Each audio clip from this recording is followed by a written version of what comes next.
약속하신 말씀 위에서 영원하신 주의 사랑을 믿고 성령으로 힘써 싸워 이기며 약속 믿고 굳게 서리라.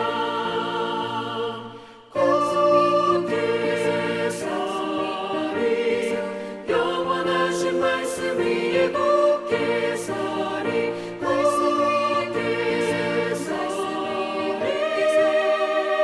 그 말씀 위에 굳게 서리라.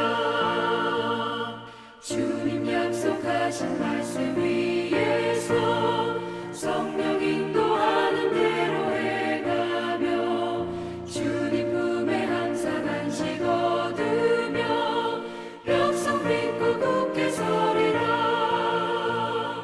약속 믿고 굳게 서리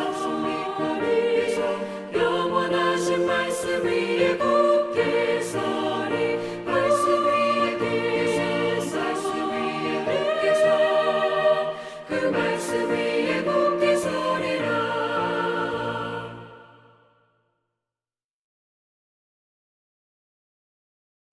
하나님의 크신 은혜와 평강이 오늘도 여러분의 삶의 자리마다 충만히 임하시기를 기원합니다. 기도하겠습니다.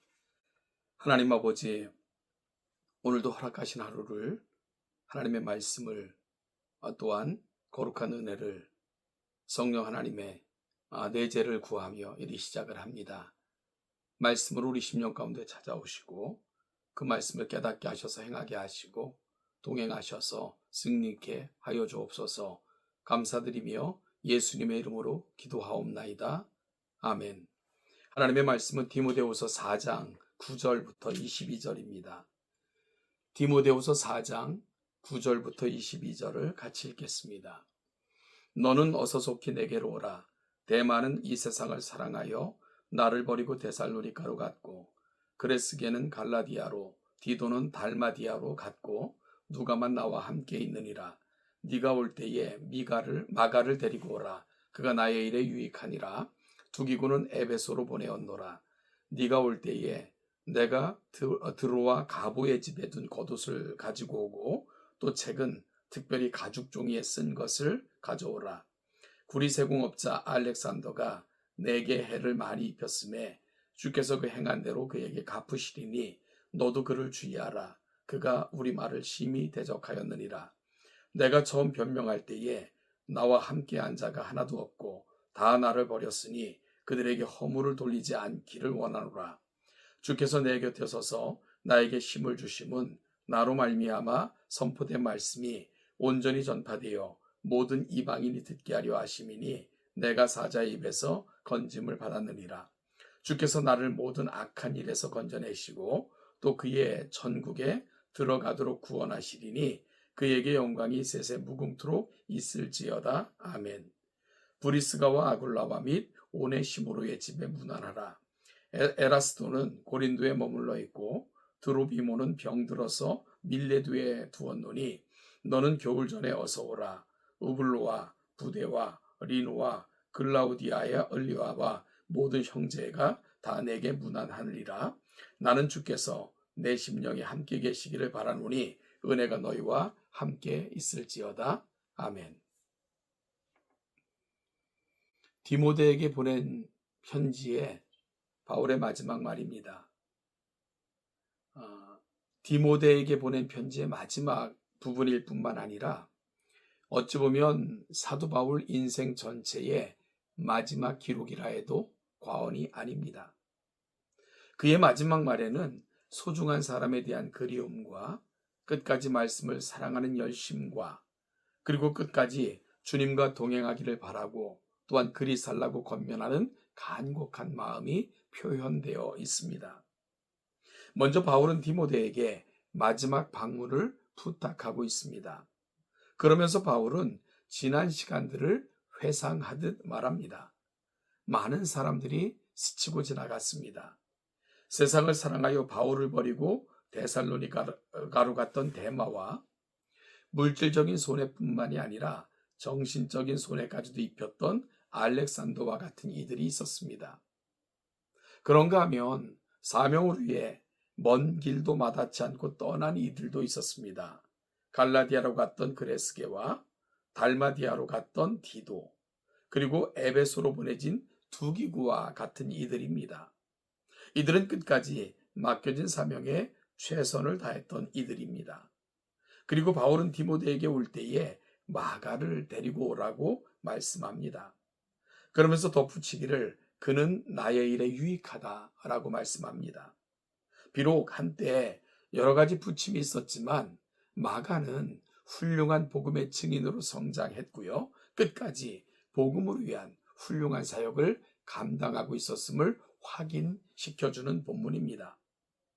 이 편지를 쓸 당시 바울은 감옥에 있었습니다. 계절은 겨울이었음을 짐작하게 되고요. 또한 그의 인생 역시 겨울을 지나고 있었습니다. 그래서 바울은 인생의 겨울에 가장 가슴이 따뜻한 사람, 생각만 해도 가슴이 포근해지는 사람, 모두가 떠나도 끝까지 부탁할 수 있었던 사람, 바로 디모데를 그리워하고 있었습니다. 디모데는 바울에게는 영혼의 인생의 이불과도 같은 사람이었습니다. 그리고 바울은 가부의 집에 보관해 두었던 겉옷과 가죽 종이에 쓴 책을 가져다 주기를 바라고 있습니다. 아마도 여름 동안 보관해 두었던 두터운 외투가 필요했던 것으로 보이고요. 또한 성경책을 가져다 줄 것을 요청하고 있습니다. 바울이 지금 여러 사람을 회상하고 또 안타까운 이름을 거론하는 것은 디모데에게 마음의 서운함을 넋두리하고 싶었기 때문은 아닙니다. 바울은 16절에서 고백하듯 그들에게 허물을 돌리고 원망하고자 하는 마음이 전혀 없었습니다. 단 바울의 마음에 관심이 있다면 복음이 편만하게 증거되는 것이고요. 선포된 말씀이 온전히 전파되어 모든 이방인들이 듣기를 바라는 것이었습니다. 이를 위해 복음을 변질시키고 왜곡시키고 해를 끼친 사람들을 조심할 것을 말하기 위함이었고요. 이는 디모데의 목회 사역에 정보 및 도움을 제공하고자 함이었습니다. 핸드릭슨이라는 사람은 바울을 이렇게 평가했습니다. 바울은 하늘의 별과 같은 사람이다. 그의 가슴에는 항상 복음의 불길이 멈추지 않고 타오르고 있었기 때문이다. 사랑하는 여러분, 오늘 우리 가슴에 무엇이 타오르고 있습니까? 요즘 우리 교우들이 아프다는 말을 많이 듣습니다. 모두가 못난이 담임 목사로 인함이라고 생각을 하고 참 마음이 아프고 답답할 때가 많습니다. 더 많이 기도하지 못하고 더 많이 사랑하지 못했기 때문에 그런 것 같아 참 마음이 무겁습니다. 사도 바울을 묵상합니다. 그의 가슴에 타올랐던 복음, 이제 나의 가슴에도, 그리고 교우들을 더 많이 사랑하고 더 뜨겁게 사랑하고자 하는 그 가슴이 내 가슴에도, 그 마음이 내 가슴에도 불타오르기를 간절히 소망하며, 핸드릭슨이 바울은 하늘의 별과 같은 사람이다. 그의 가슴에는 항상 복음의 불길이 멈추지 않고 타오르고 있었기 때문이다. 하나님의 말씀에 대한 열정, 사랑하는 교우들을 향한 그 마음의 뜨거움, 나의 가슴에도 불타올라 내가 그런 목회자로 하나님 앞에 설 수 있게 해달라고 다시금 간절히 구하며 사도 바울을 묵상해 봅니다. 사랑하는 동천교회 성도 여러분, 우리 가슴엔 무엇이 불타올라야 될까요? 하나님의 말씀에 대한, 우리 주 예수의 은혜에 대한, 그리고 하나님께서 내게 맡겨주신 그 사명에 대한 뜨거움이 우리 가슴을 채우고 또한 불타오르는 우리가 될 수 있기를 간절히 소망합니다. 이제 마지막으로 사도 바울은 디모데에게 자신을 대신해서 문안 인사를 해주기를 바라는 사람들을 열거합니다. 그리운 이름 브리스가와 아굴라 부부가 있습니다. 한시도 잊지 못했던 이름이었을 것입니다. 병든 성도를 걱정하는 마음도 전합니다. 또한 바울이 머무는 곳에서 만난 사람들이 전하는 인사도 너에게 전한다고 사도 바울은 또한 그의 편지 마지막에서 그 이름들을 열거합니다. 사도 바울은 주께서 디모데의 심령에 함께 계셔서 은혜를 부어주시기를 구하며 편지를 마무리합니다. 여러분이 편지를 빌어 우리 성도들을 향한 마음을 전달하고 싶습니다. 우리 주님께서도 사랑하는 동천교회 모든 성도들 마음에 계셔서 필요한 은혜를 베푸시고 늘 행하는 일에 복을 주시기를 간절히 구합니다. 병든 자를 치유하시고 상한 자를 고치시고 우리 인생의 모든 길에서 동행하시는 우리 주의 은혜가 우리 동천교회 성도들의 모든 삶의 자리마다 충만히 넘쳐 나시기를 기원합니다.